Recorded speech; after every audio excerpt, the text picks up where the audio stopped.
All right, good morning, good evening, good afternoon, ladies and gentlemen, citizens of YouTube. Pastor Dowell here. I'm going to go ahead and do a quick video here for a second on leadership. I can give you the military definition of leadership: the process of influencing men in such a manner in order to accomplish the mission. That's the military definition of leadership. But what does that mean? What do you mean, the process to influence men in such a manner in order to accomplish the mission? Well, that influences, or those influences, may come through many different venues, many different avenues, many different approaches. But to make it practical and to bring it down on a level where everybody can comprehend what's being said and done, I have a lot of people that sometimes that I come across that they believe themselves to be leadership quality, and they believe me. And there are times that people have a calling on them to where they want to lead.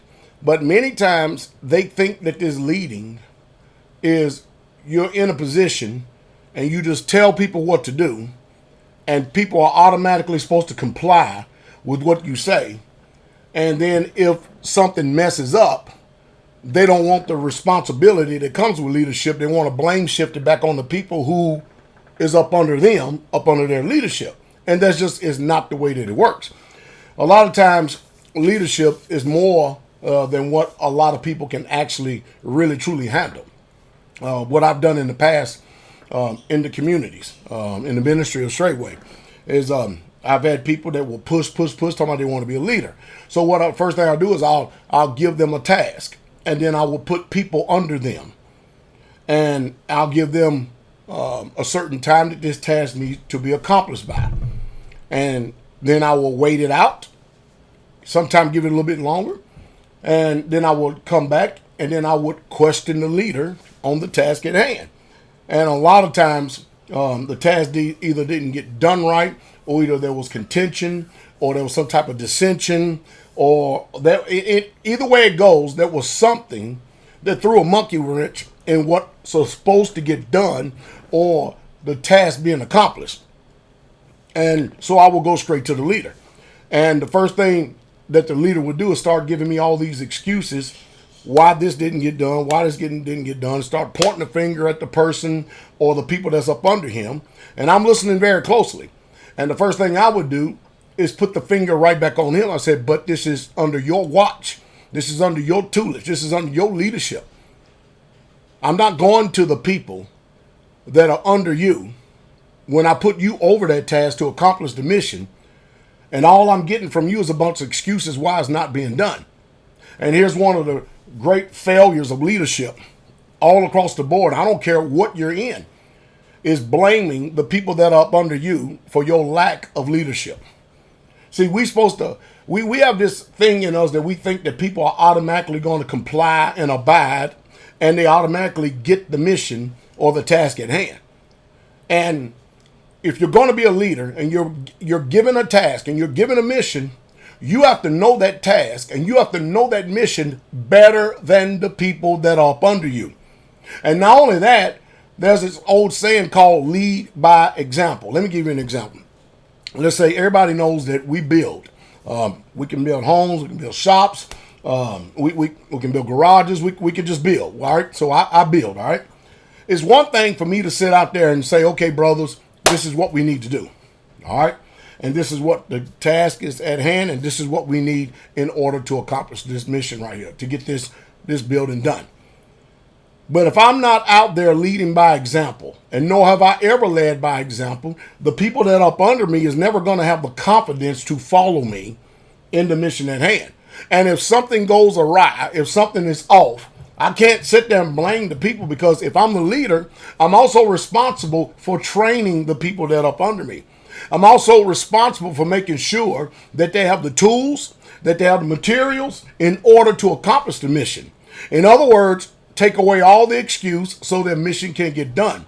So if the job is being dragged down, if the mission is not being accomplished, or the task is not being done at hand, then as a leader, that's when correction can come into play.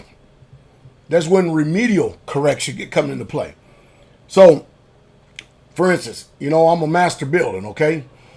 So I've given brothers up under me. I've taught them how to square a building. I've taught them how to frame a building. I've taught them how to lay blocks. I taught them how to mix mud. I taught them, all the nuances of building. Now, once you have spent time training the people up under you, mind you, in order for me to be able to teach them, they have got to have a sense of security to know that I know what I'm talking about, and they know that I can do the task. Is that making sense?